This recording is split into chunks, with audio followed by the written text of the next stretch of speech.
Good morning, good afternoon, good evening, and welcome to the Oraculos True Divination podcast, where I bring you ancient wisdom for the modern mystic. I'm your host, Mychal A. Bryan, and joining me today from all the way on the other side of the pond is Mr. Peter Stockinger. Peter, thank you so much for being here. It's a pleasure. Thank you. Thank you. Now, Peter, you and I are going to be diving into a topic that is very near and dear to our hearts, and that is the 17th century astrology of William Lilly, both in its application as a natal tool as well as a predictive tool. And I think this is important because a lot of people, when they think about William Lilly, they only think about the beginning of Christian astrology, which is primarily a primer on astrology, as well as his major work on horary astrology. But I don't think that a lot of people really stick in there and get to the back of Christian astrology, where he lays out his approach to both natal astrology as well as to natal predictive astrology. And that's where you and I are going to be kicking it off today. So I'm really grateful for this presentation, and I'm sure that our audience is going to love it. Thank you very much again. And yes, you're absolutely correct. I think it is such a big part of William Lilly's legacy, and we should really focus on that. I mean, not for nothing he has made it into a whole part of his Christian astrology, so it really deserves to be studied in its own right.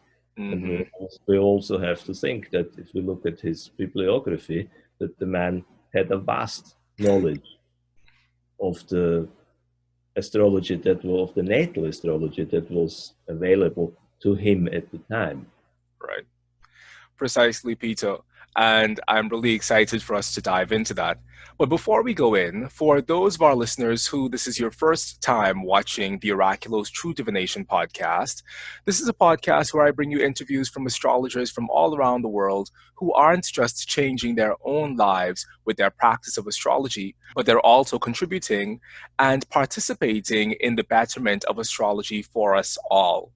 So if you're interested in being a part of the magic and the momentum that we're building here on the Oraculos True Divination podcast, please take a moment, go down below, like this video, but also subscribe to the Oraculos True Divination podcast so that you can continue to be informed of when I bring you these wonderful interviews with these amazing astrologers.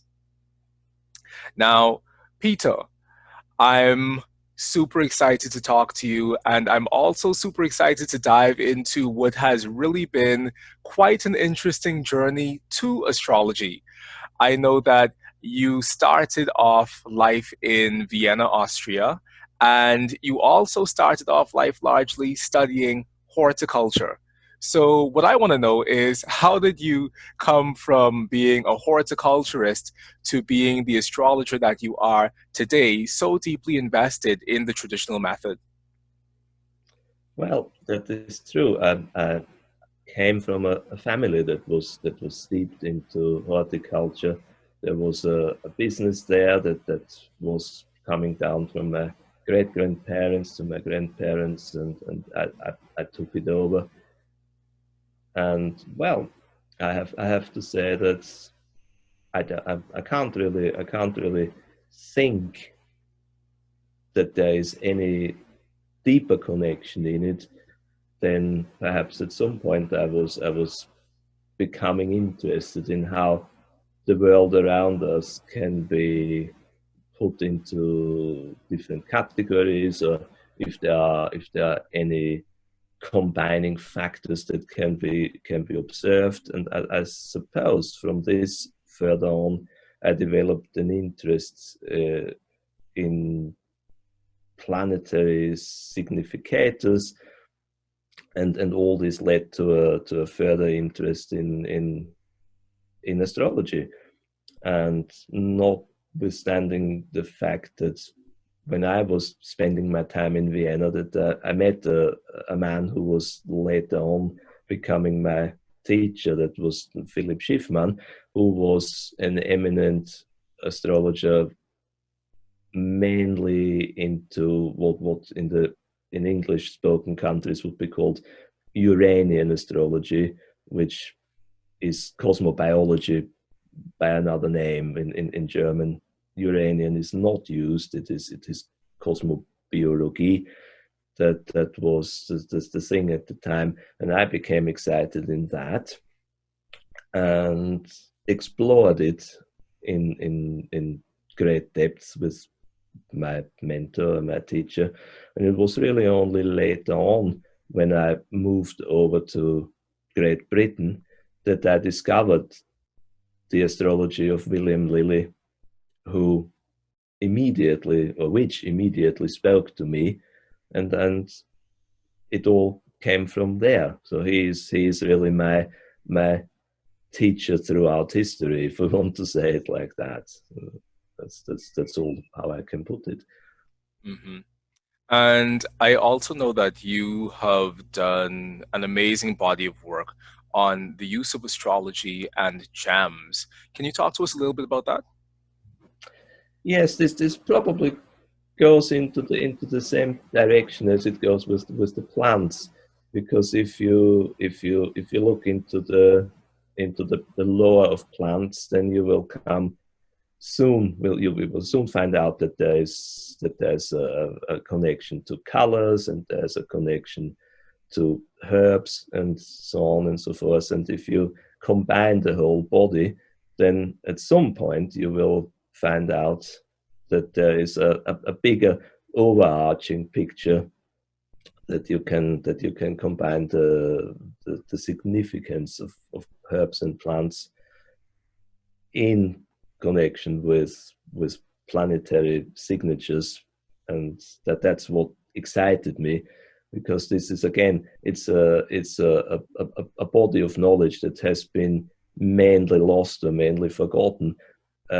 People mainly remember these days, or people mainly know from the Ayurvedic or from Indian astrology, that this tradition is still alive. But there was, in up to medieval times or Renaissance times, there was a very much independent body of lore with connections between gemstones and planets, that has been mainly forgotten these days. I mean, we all know that there is this very strange connection between star signs and gemstones, where you can find about 250 different correspondences, because everybody makes them up as they go along. Oh, I have a lot of rubies to sell, so what is it? Oh, it's August, so let's say it's according it's connected to Leo, so let's shift them now. I don't want to be horrible, but there is just no connection in that respect. But there was a very, very strong planetary connection to gemstones, which probably comes down from Indian or Arabic sources. But like I said, it has been forgotten so much that I thought it would be worth reviving this, because it ties in as well nicely with astrology. So this is where I discovered that you can apply what I call gemstone remedies according to the natal chart of people.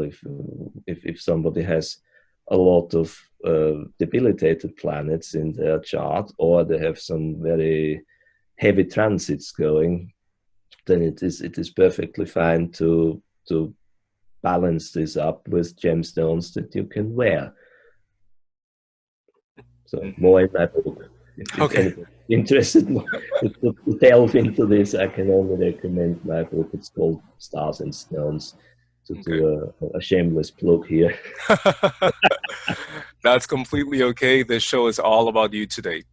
Now, I think that it's really important this reclaiming that you're doing and that you've done in terms of astrological remediation, because you are probably the fourth person that I've interviewed thus far who has spoken about this lost tradition of using gems and herbs as ways of addressing deficiencies or as ways of remediating things that are lacking within a person's natal horoscope.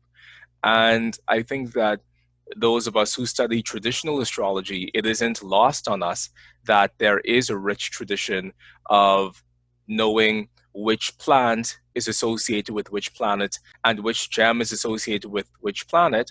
But I think even the larger traditional astrological community still hasn't fully sunken their teeth into the use of gems and herbs. It's like you study Lily and you see that he has all of these plants underneath the sun, and then he has all of these gems underneath the sun. But you put it in the back of your mind because Yeah, you're trying to get to what feels like quote unquote real astrology. But I think what you're saying is that this use of gems and herbs is actually a part of that real astrology. it is. It is absolutely, and perhaps I have it a bit easier because of my access to German texts, and this is another part I'm very interested in to bring German texts into the English language and make them accessible to English astrologers, and that there's a rich tradition. And Lilly had in his library, for example, the Agrippa's books, where most people and most astrologers, most magicians were taking their correspondences from.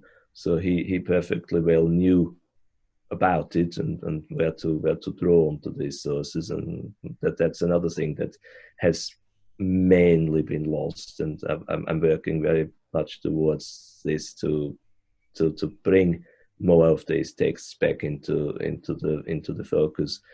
And I'm just at the moment I'm just working on a book on the lunar mansions, and again there is a whole body of texts that are only available in German, which I will make available for English speakers, possibly for the first time since they were originally written down. And that's another thing where people mainly think lunar mansions are not connected to natal astrology, which if you follow the source material, it is. So this is something else to look out. There's more to come. Hmm. And speaking of books that you've written, I know that you've also written a book on William Lilly with Yes, Sue Ward. Now, tell yes. me how you got in contact with Sue Ward, because as many of our viewers know, Sue Ward is one of the prominent traditional astrologers of our time. If I cast my mind back, there was a some sort of email correspondence going on with Sue, and I don't know. We must have struck a chord, or we got on very well. And I remember it the day that at some point we were talking about the supposed falling out between Lily and Cadbury, and both of us were not quite sure how this really was all playing out. And I remember that she said to me, "Well, I would be interested to find out what real source material there is, because of course from the Lily side, she is one of the most knowledgeable people that I know concerning anything that Lily ever wrote."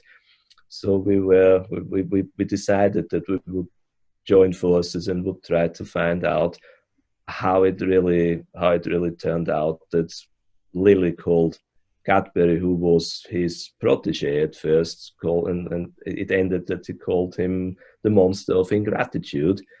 And from that on, we wrote the paper Monster of Ingratitude, which shed light on this struggle. And from that on, after we found a publisher who was willing to publish this paper and to expand it, and this is how William Lilly, The Last Magician, came about, which includes his autobiography, I should say, that Sue transcribed by sitting in the Bodleian and having the original text and transcribing it word by word. So it is this is this is a labor of love. This book, I have to say, it was many years of studies and many years of work. But yes, this is how it came about. It was just, how shall I say, scholarly curiosity that made us look deeper and dig deeper into this theme. And tell our viewers where they can purchase your book, William Lilly, The Last Magician. Yes, William Lilly, The Last Magician, as much as my other books, are available via Amazon. Or if Amazon has stocking problems, they can go straight to the publisher's website, Mandrake of Oxford, who will immediately send them out. He's working, all these books are print on demand, so it's wherever you are, there will be a lightning source printer running for you, and it's even, sometimes it's even cheaper than Amazon, because it will be sent from the shortest possible distance to anybody who would like to purchase one. Mm-hmm. And for those of you who are interested in seeing where William Lilly calls John Gadbury that monster of ingratitude, you can find that in William Lilly's autobiography, which has recently been republished by Rubido Press. And I'm pretty sure you can find that either on the Rubido Press website or on Amazon as well. And like you, Peter, I too was very curious about what transpired between William Lilly and John Gadbury when I saw him call him that. And I remember going to John Gadbury's own book on natal astrology and horary astrology. And in it, he mentions William Lilly many times. And in the beginning of the book, he also says words that seem like words of kindness towards William Lilly. So I'm often on the fence about which one of these two guys I really, my heart really goes out to the most, because what I see from William Lilly in his autobiography is this really virulent anger towards John Gadbury. But I think in John Gadbury's book, he was pretty nice and pretty passive towards Lilly. Yes, he was at first, but like I said, I can only to get to the fine details and the nitty gritty. I can only recommend the potential reader to read the paper Monster of Ingratitude, because it shows how much the whole attitude of these two people was steeped in history.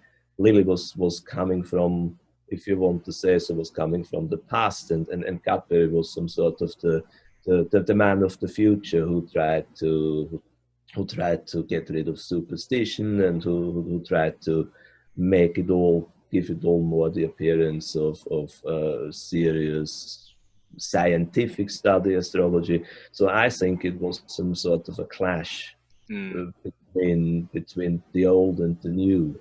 Mm-hmm. And it is, I think, down to the individual reader to make up their own mind to what extent any of the two was really not correct in their judgment of the other.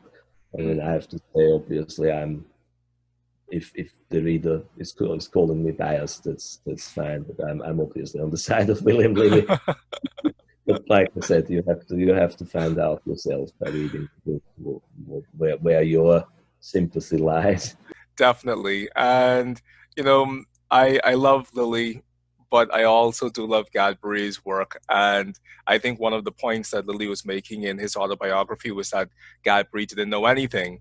And when you read Gadbury's book on astrology, it's very obvious that Gadbury knew a lot. So I don't know, I'm kind of 50-50, but I am with you that people do need to look into it a little bit deeper in order for them to know exactly how it all went down.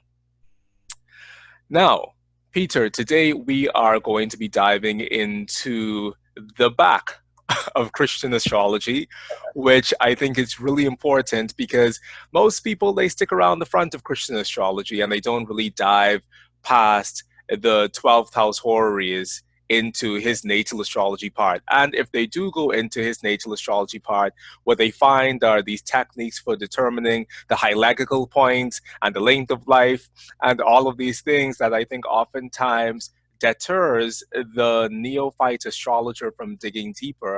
But it is really a marvelous body of work that William Lilly compiled in the back of Christian astrology. So, talk to me about what drew you to practicing William Lilly's particular version of natal astrology and what also led you to being interested in the predictive astrology that he outlines. Yes, I, I was always of the impression, coming from natal astrology, I'm leaving the horary astrology part completely out today because this is not what we're talking about. But Right. I was always of the impression that natal astrology in itself, the natal chart, is something that is very static.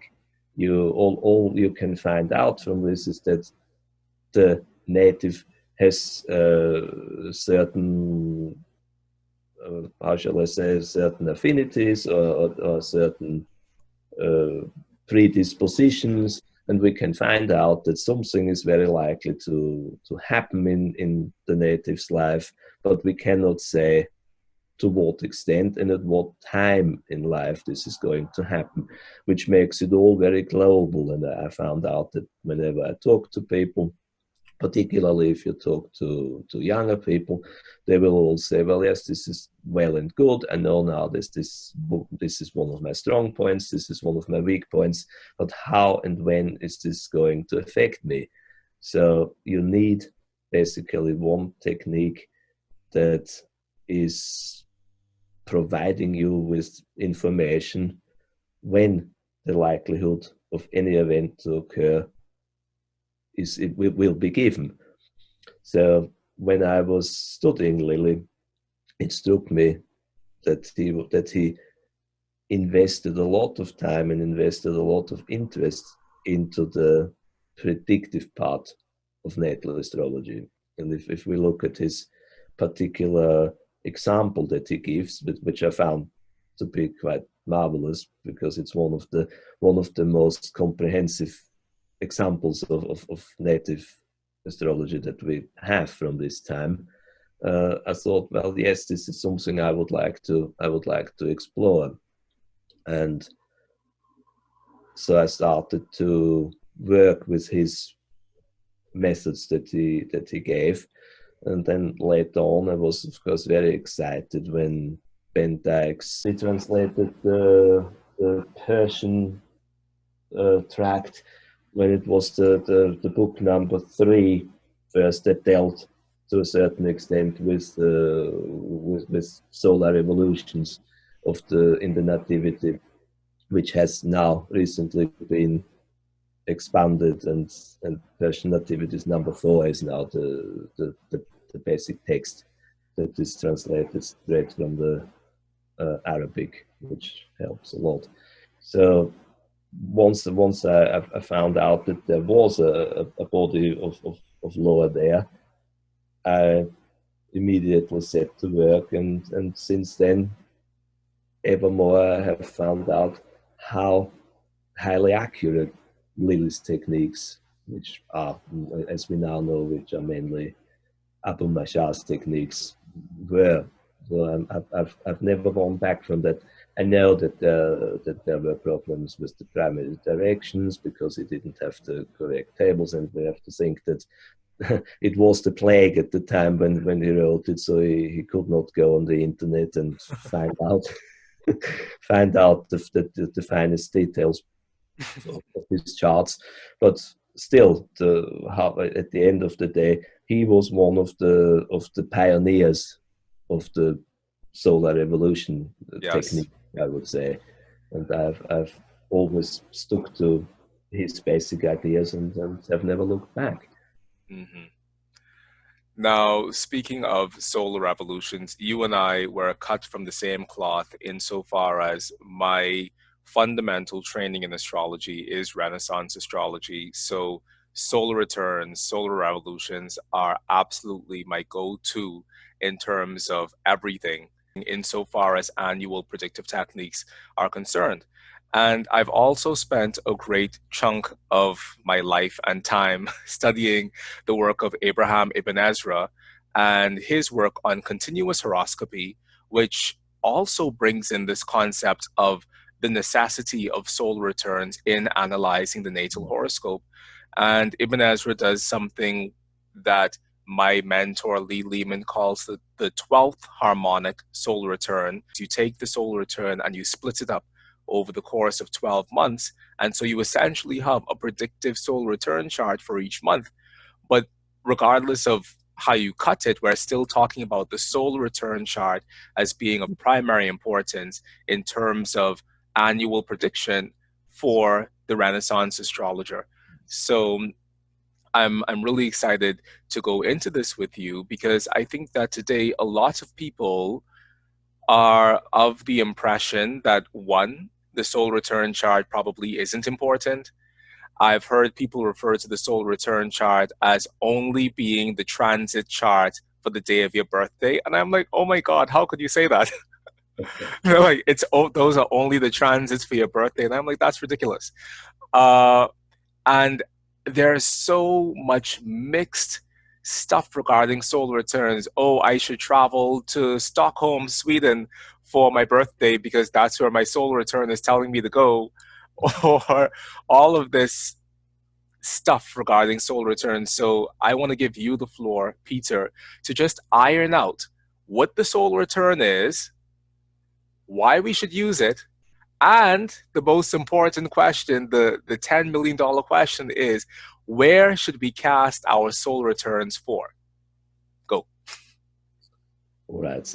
I'll answer the last question first. And I am 100% of the opinion that the solar return chart should be cast for the place of birth. Me too.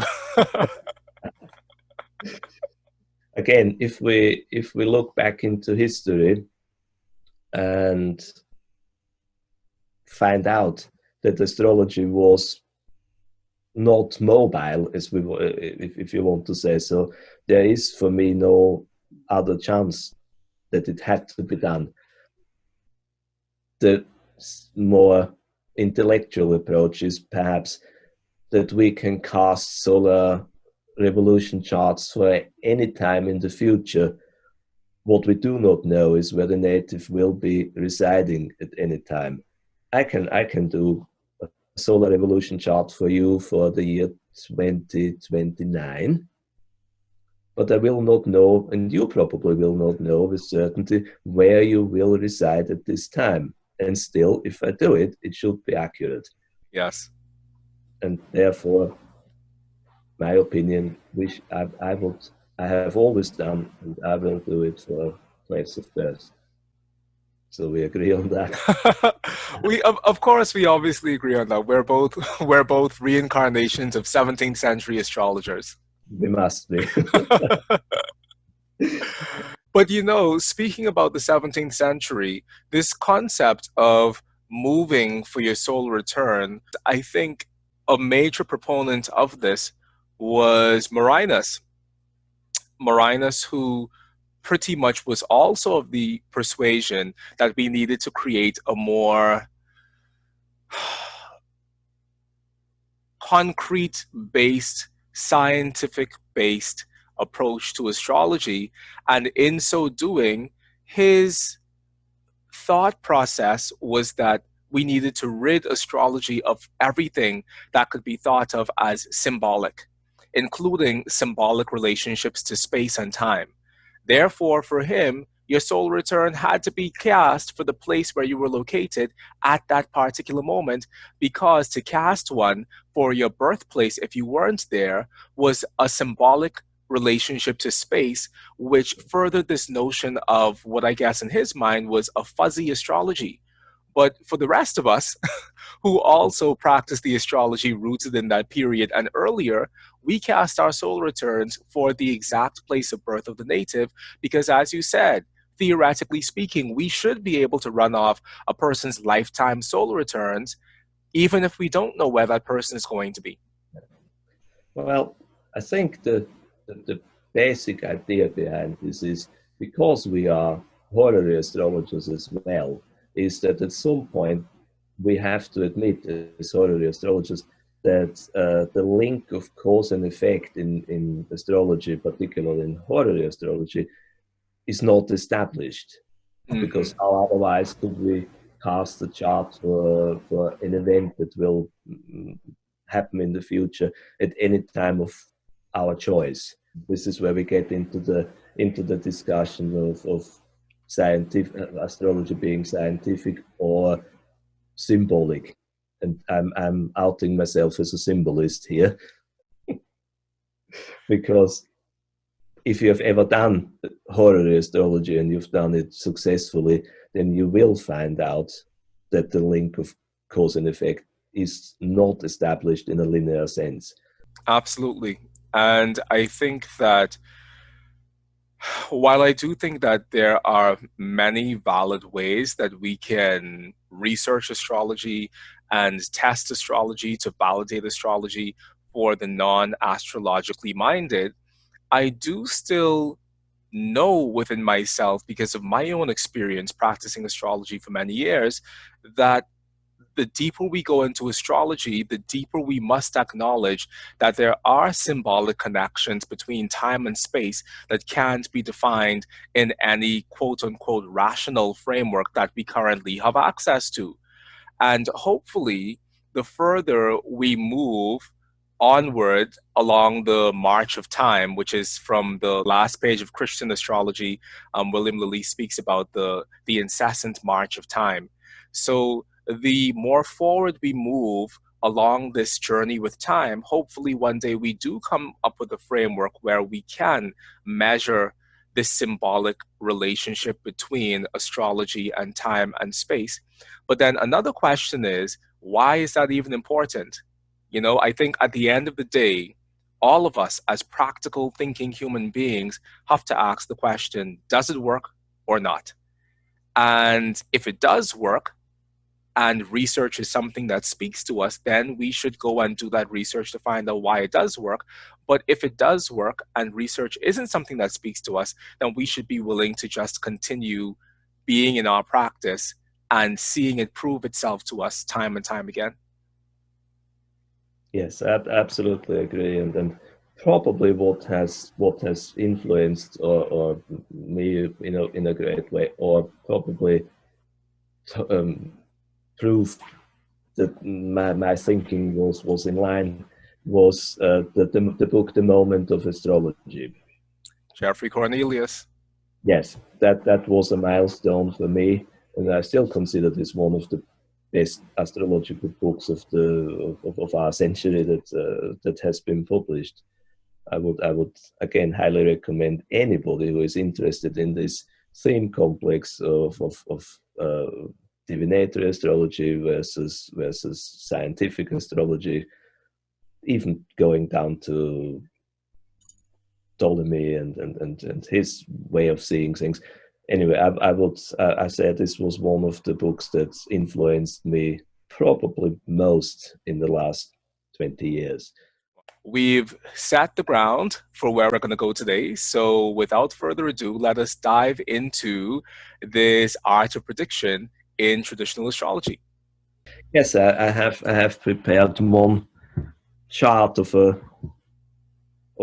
random person, and I thought it might be interesting to see how I would go about and what I look into the whole complex of an annual prediction, as I call it. This is a chart to show what I'm looking at in predictive, in annual prediction. So we start off with the chart, with the natal chart of this person, and we can see here that in 2020 this person would be aged 41. So now the blue wedge shows us the profected ascendant for the age of 41. So the interesting thing here is that we can immediately see that with the sixth house that we're dealing with illness and health. We have the fixed algol in that, which doesn't bode well. We have the Lord, the chronocrator, or the Lord of the year from the rising sign is Venus, because it is the sign of Taurus. So if we keep that in mind, we already have a very interesting baseline that probably something is going to affect the native that has to do with sixth house issues, and we can look at Venus in the natal chart, and that is our baseline. We could, of course, profect any point in the chart. We could profect the sun, and we could profect the moon. If we look at Lily, he profects the 5 heliacal points. So we have a plethora of information there. He gives cookbook information what any of these 5 points in any of the houses would do. So this is our first point of call to find out about the profected ascendant. Then actually in the solar revolution chart, we can see here that this is the solar revolution chart for 2020, for the 41st birthday of this person, and we have already established that it will be a 6th house profected year. We've already established that Venus is the chronocrator. So we will look at illness, health and illness related issues. We will look at how Venus is placed. And now we have a second ascendant that we can look at, which is the ascendant in the solar revolution chart. So we see here that in the solar revolution chart, the rising sign is Scorpio, which immediately gives us the idea that we have to look at Mars. So as Venus, we were quite happy to see Venus as one of the benefics, and now we have Mars there, which is the lesser malefic. So again, 6th house malefic coming in. We know that things are not particularly turning out, probably are not going to turn out particularly well. If we flick back, we see that Scorpio was in the 12th house in the natal chart. So we can see now already that there's something going on along the 6th house, 12th house axis, again, which does not bode well. Mm-hmm. So basically, I would immediately be alarmed that health-wise, this is not going to be a very good year for the native.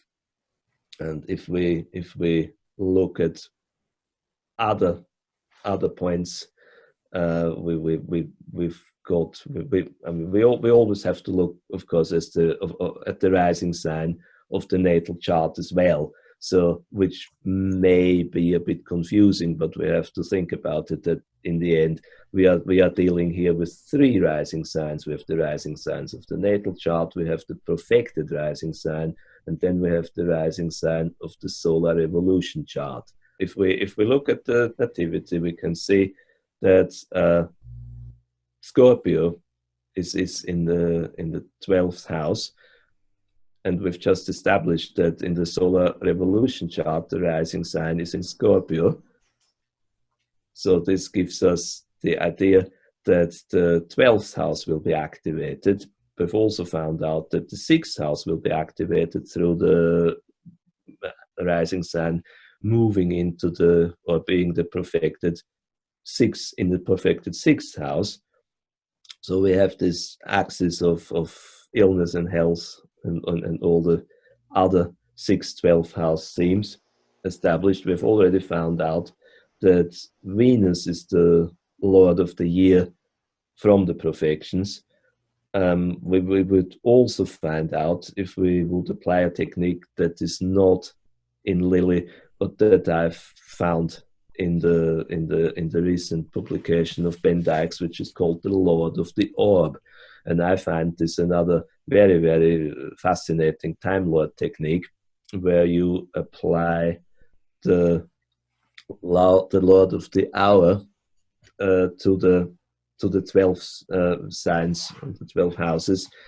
And we find out, I've done that, it would be too complicated, would be leading too far to find out how Mm-hmm. this exactly works. But I have established that Venus is the Lord of the Orb as well. So we have this Venus theme popping up a second time. And then if we look to another technique, to the what is the distributor, which in other words is basically the primary directions, the distributor for that time is also Venus. So I'm always working from the premises that themes have to be reiterated throughout the whole reading to become valid. If something is only mentioned in one of the techniques, I do not take too much notice of it. But Mm-hmm. the more it comes up, the more interesting and the more strongly activated it will be. So we have this triple mention of Venus. We have this idea that Mars is somewhere coming in there and is somehow causing havoc there as well, uh, with the distribution through the terms which I've just said, which is basically the extended version of the primary directions. We find out that Venus is partnered here with Saturn, so suddenly we have in the 41st year of life, in the solar year, that possibly the income of this person will take a dive, because suddenly we have this we have Mars in there.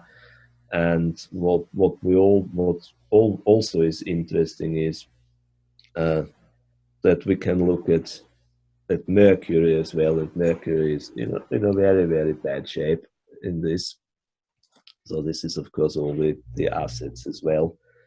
And if we carry on looking then through the distributions, through the primary directions, we can find a little bit of timing.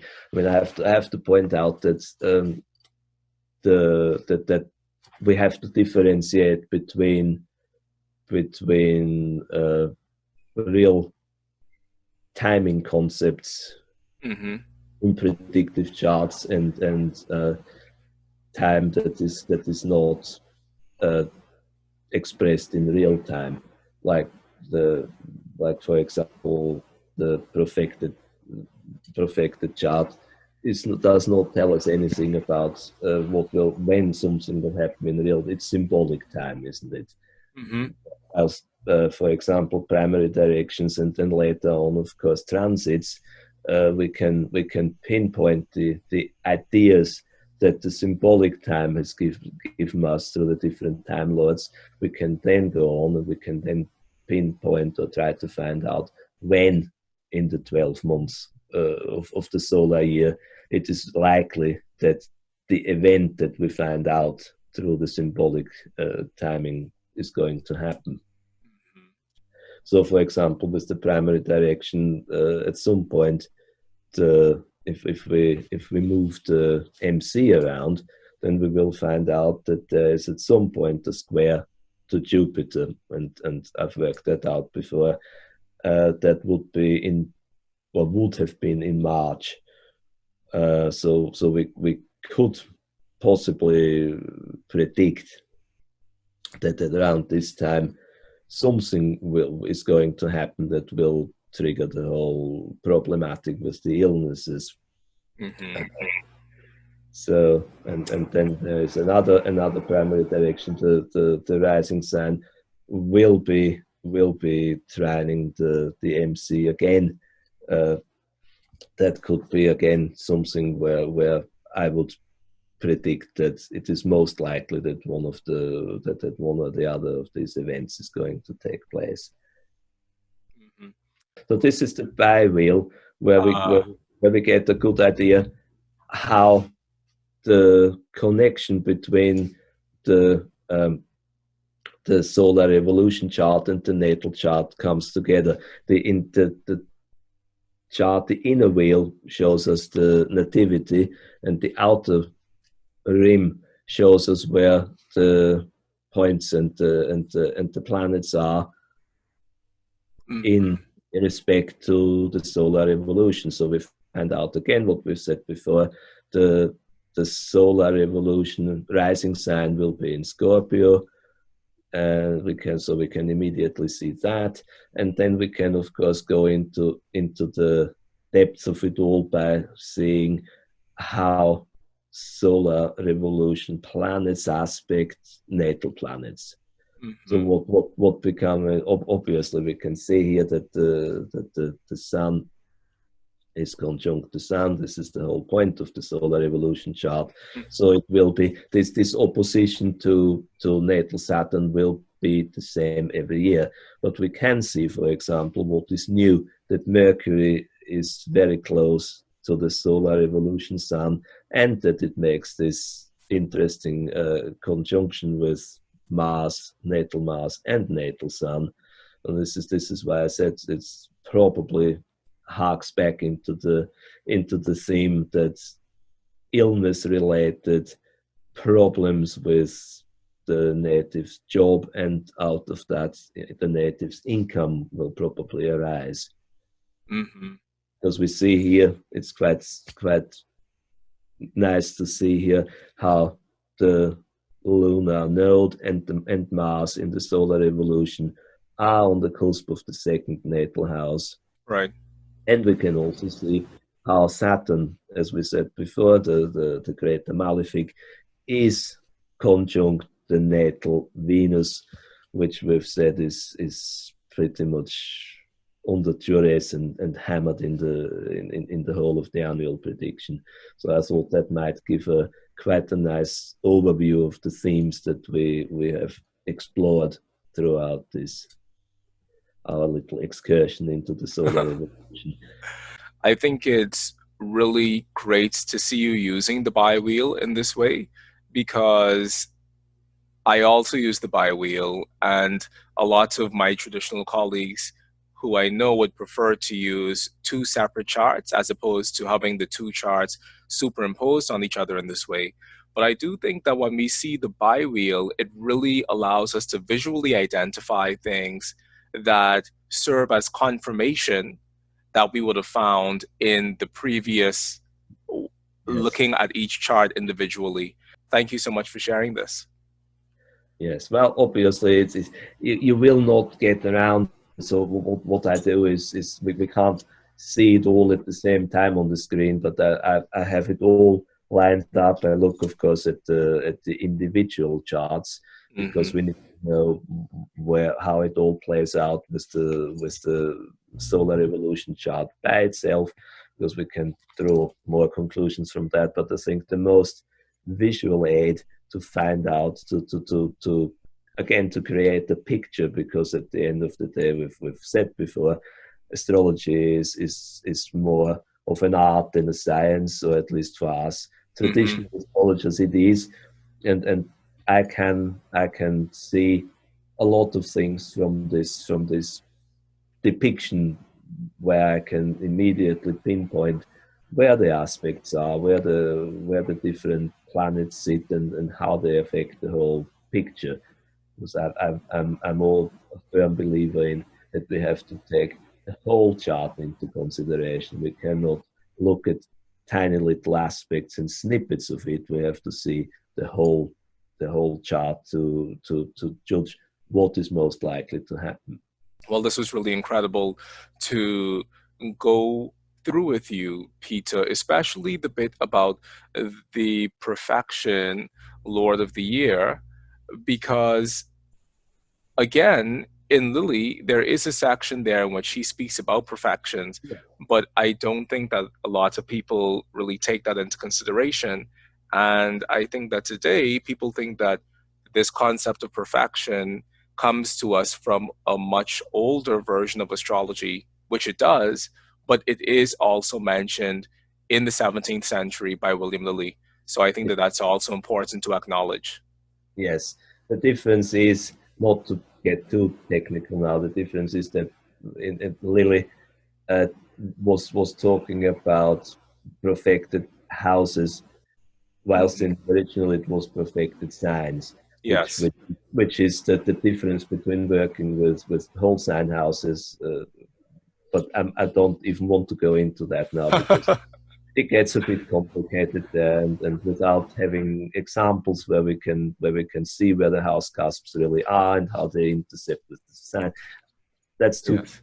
too complicated. Anyway, it is, I think, again, it's a very good visual aid to see Hmm. how how the whatever point you want to perfect, in this case the rising sign, how it moves through the 12 signs, and how it affects how we can establish the Lord of the Year, which is a Lady of the Year in this case. So, Peter, that's a really important point you brought up about the difference between the use of perfections in the 17th century versus the use of perfections in antiquity, because we're talking about the same word. And if you're using whole sign houses, we're technically speaking about the same concept. However, if you are using a quadrant based system like Regiomontanus, then you'll be doing what William Lilly is doing. And like you rightfully said, that will take us down a completely different rabbit hole that we probably aren't equipped to go down today. But I still, in acknowledging that, I still feel as if it's really, really vital for us to dive into some of the predictive methods that William Lilly outlines in the back of Christian astrology, because there's so much wealth there for us if we chose to apply that to our practice today. Absolutely. Yes, like I said before, I'm grateful to Lily, because over all that time he was the one who taught me first, and I've ever expanded from that on. But without him, I would not have gone down that route. Hmm. I would probably still do natal astrology without the predictive part, Yeah. because I've never been a great believer in all sorts of secondary um, Progressions. and I could never solar arcs, and whatever you want to apply. I could never find the right one for me, and it has never worked for me. And again, this is another thing. I think we all should do the form or the way of astrology that works for us. I do not think that there's a right or a wrong technique. I think we have to match our own individual style to the technique of our choice. And at the end of the day, the outcome is most important. If we can predict, if we come up constantly, or most of the time, with correct predictions, it does not matter which technique we apply. At the end of the day, the person on the other hand, the person whose chart it is, does not need or even want to know which technique we use.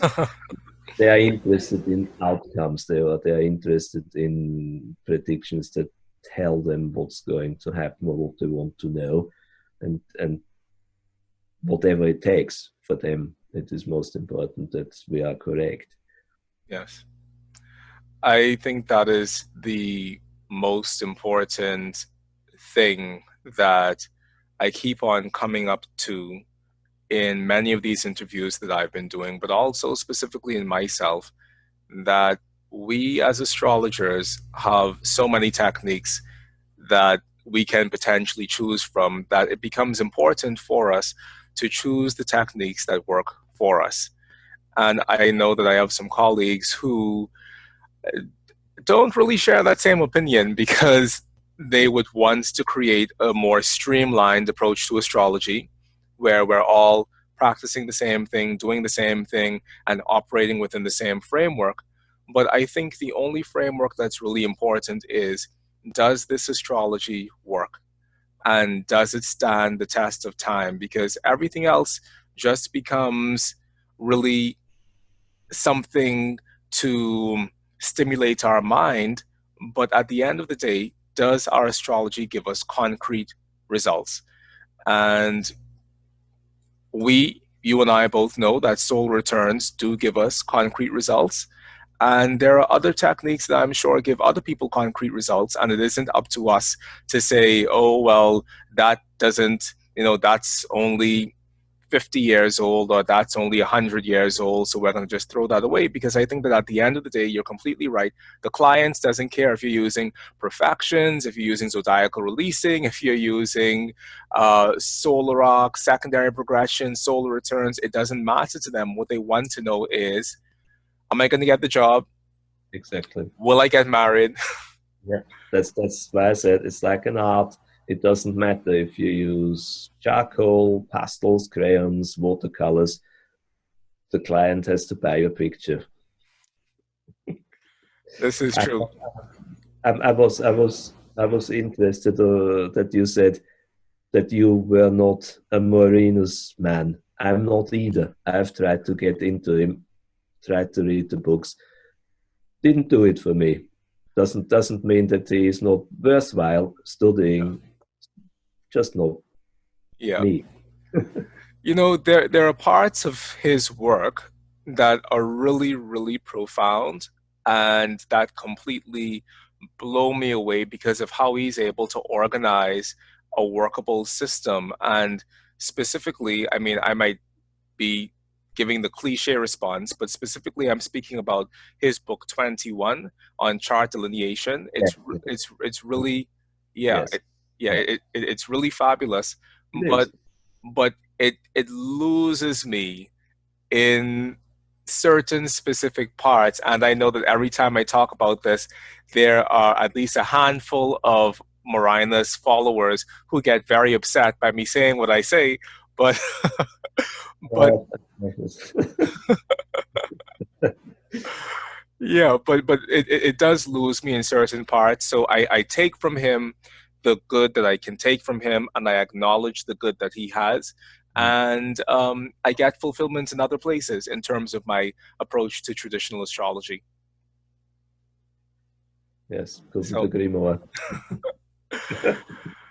So, anyway, Peter, this has been an absolute pleasure sitting with you today. And before we leave, can you tell our listeners and viewers what it is you're working on, whether or not you have any new books in the making? Are you teaching these days? Do you offer private mentorship? Like, tell our listeners the things that you offer and how they can be a part of what you're doing. Well, as I've shortly mentioned before, I'm working at the moment on a book on the lunar mansions, which has, I think, created, or which do create a lot of interest. There's a lot more to it than meets the eye, and I've done quite a few years of research. So this is something maybe to look forward, because it will cover more than what is actually in the common public knowledge. So this will keep me occupied. Then I've got another book project lined up after that, which is uncertain at the moment how this will turn out, but the writing will continue at the same time. I'll still carry on writing my sporadic blog entries, and yes, I'm open to particularly annual predictions, but there's horary as well, natal. It can all be found on my weblog, where there is a page that tells all interested listeners what I have on offer. And can you give us your website one more time? The website is starsandstones.wordpress.com. Awesome, Peter. So I'm going to put that down below in the description box so that our listeners and viewers can find you, because I'm sure that they are more than interested in the work that you're doing, not just in terms of annual predictions, but also in terms of the books that you've written and also in terms of your horary practice. You are truly a Renaissance astrologer in all definitions of the word, and I'm really excited to send people your way. Thank you very much. I really enjoyed talking to you. It was my pleasure. It was my pleasure as well, Peter. Thank you so much for taking time out to be here with me right now, because I know that we're on two completely different time zones and two completely different parts of the world. So I really do appreciate you taking time out of your busy schedule to be here with me today. Thank you very much. You're very welcome. And to our listeners and viewers out there, whether or not this is your day 100 being here with me on the Oraculos True Divination podcast, or if this is your day one, I want to say thank you from the bottom of my heart for you continuing to come here to hold virtual astro space with me and these amazing astrologers, and to learn and to dialogue and to see the techniques that we all use that make us similar, but that also make us wonderfully unique. So if you want to continue being a part of the podcast, please do like the podcast, subscribe to the Truth Divination podcast, and also share this episode of the podcast with all of your other astrological friends and colleagues, because more people need to know about the amazing work that we're doing over here on the Oraculos Truth Divination podcast. From the bottom of my heart, I love you. Thank you for being here. Be well, and talk to you soon. Bye-bye. Bye. Thank you. Peter Stockinger. Thank you. I Thank you. hope it wasn't too much garbled. You're amazing. This was amazing, and great job.